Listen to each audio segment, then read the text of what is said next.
lecture number 15. We're going to continue now with the short-term causes of the American Revolution. Let's start in December 1773, what is infamously known as the Boston Tea Party. This goes back to colonial resistance to British imports. The British are dumping East India tea on the colonists and charging them for the privilege. The colonists respond to this.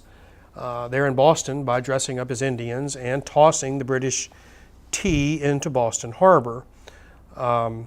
This, of course, is destruction of property and a direct slap at the British Parliament. Now, one of the results of this Tea Party is the creation of the coercive acts by Parliament. There are four of them. I'm just going to briefly talk about them. First of the coercive acts is the Boston Port Act. This closes the port of Boston, strangling its economic life. Parliament sees that most of this trouble is emanating from Boston, so they're going to punish Boston for this behavior. A second part of the coercive acts, or the intolerable acts, as the colonists call them, is the Massachusetts Government Act. Imagine this, the Puritans had arrived in the New World in what, 1620, 1619, something like that.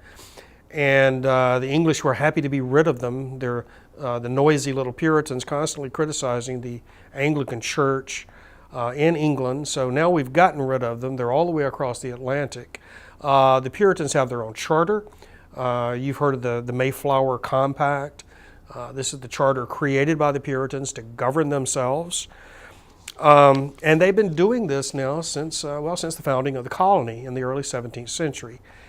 So now, after a century and a half, this charter is going to be annulled by the British Parliament. This, the Massachusetts colony is now going to have a royal governor appointed to run its affairs. You can imagine the anger, the hostility that this creates. These Puritans have, for a century and a half, governed themselves for the most part. And now that original charter has been voided. Again, striking at Boston, the apparent source of all the problems.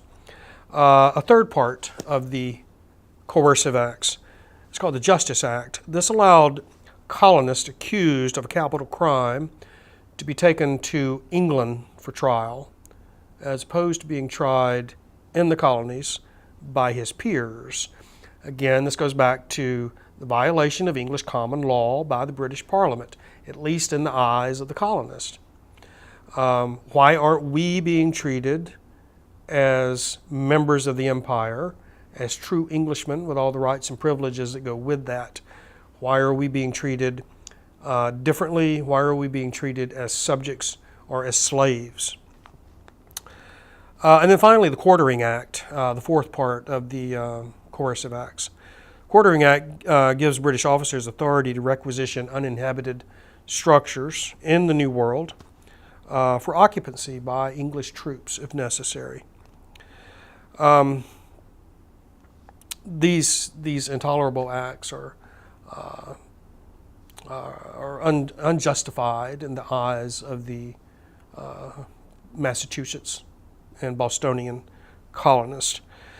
In 1774, there emerges the first Continental Congress in the English colonies. It convenes in Philadelphia, and it passes a Declaration of Rights and Grievances. These condemn the coercive acts and demand of Parliament their repeal. The Continental Congress declared that if Parliament did not repeal the coercive acts, that all colonial imports to Britain, Ireland, and the West Indies would be cut off. So you can see here how the issue of taxes and then the response of the colonists to taxes, their hostile response, the Non-Importation Act, the Boston Tea Party, and then Parliament's response. It's almost like a tennis game. You can see the ball getting bounced from court to court. The Parliament responds with these coercive acts, and now the colonists respond with the Continental Congress.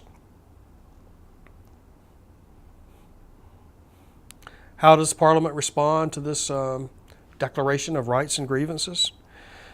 Well, Parliament believes that they've been reasonable with the colonists, that they have repeatedly compromised with the colonists. They had repealed the earlier Stamp Act and the Townshend duties, and they believe that further compromise is not possible for England, that England's honor and stature are at stake, and that perhaps what these colonists need is a good spanking to bring them back in line and to teach them how to be good members of the empire. The Continental Congress is declared an illegal assembly. This court puts the leadership of the Continental Congress on notice that there may be more at stake here than just their economic lives. Their necks may be at stake as well. Congress declares that the Americans are going to need to pay for their own administration and their own defense. This, of course, goes back to the original reason to tax the colonist, was to pay for these things and to pay for the shortfalls of the French and Indian War. Congress decides to impose a naval blockade on American trade. Again, 1763, the end of the French and Indian War. What is it now? 1775. That's 12 years.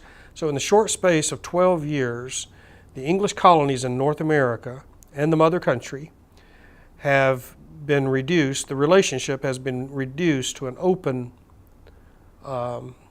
economic warfare.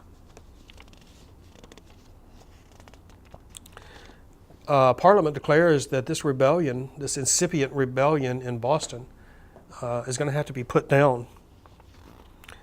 Now, in 1775, the British and the American colonists start shooting at one another. There is an armory west of Boston in Concord, Massachusetts, and the British Army, a contingent of the British Army, a detail, leave Boston early one morning in the spring of 1775. Their objective is to reach the armory, bring those weapons back to Boston, take those weapons out of the hands of the colonists. It's during this expedition that shots now are fired and the American Revolution begins. The battles of Lexington and Concord, of which you've no doubt heard of in your high school classes. So many people can point to this, the spring of 1775, as the beginning of the Revolution. I think I mentioned earlier that some historians have pointed to, what's the exact date? 3rd of July, 1775. So this is a year before the Declaration of Independence, when the Continental Congress appoints a commander to the new Continental Army.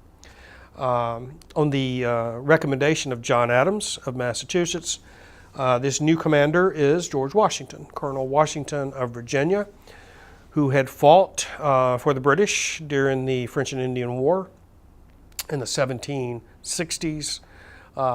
Adams said that he not only has military experience, but he is the tallest man in the room, whichever room he may be in, and that authority tends to gravitate toward him because of this.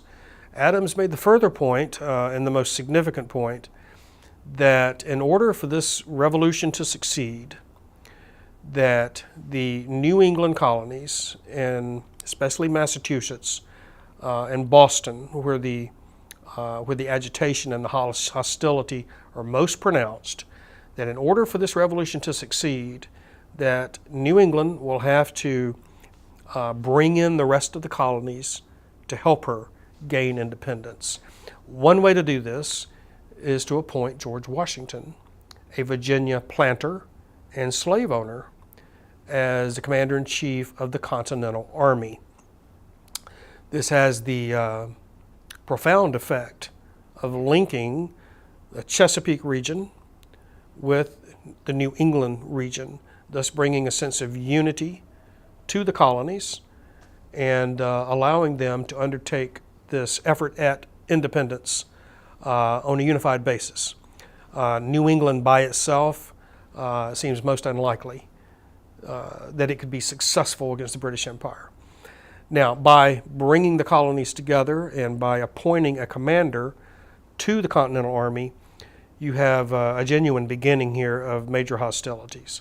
The British, of course, in their strategy, will attempt three major things. One, they want to destroy this Continental Army under the command of George Washington. Two, they want to capture the Hudson River and cut off New England from the rest of the colonies. And three, they want to issue proclamations in the southern colonies promising the slaves freedom if the slaves will abandon the plantations and enter the British lines. So these are broad strategies on the part of the British. For the Americans, for the Continental Army and George Washington, the strategy is much simpler. For Washington, the idea here is to keep the Continental Army alive. Do not allow it to be crushed in battle by the British. By keeping the Continental Army alive, you keep alive the true physical manifestation of revolution. And symbolically, this is very important. Practically, it's also quite important. So for the Americans, keeping the army intact, avoiding destruction of that army by the British, at the same time hoping that we can attract diplomatic and military assistance from other European nations, perhaps the French, perhaps the Spanish. The French look like a good candidate for this because it is the French, of course, who were defeated by the British in the French and Indian War. So if the French are seeking revenge against the British, this is a beautiful opportunity to acquire it by helping the American colonies. And of course, we will see that the French will enter the Revolutionary War, and they are instrumental in helping establish American independence. So in our next lecture, I want to talk a little bit about the war itself and then the formation of our new government. Thank you.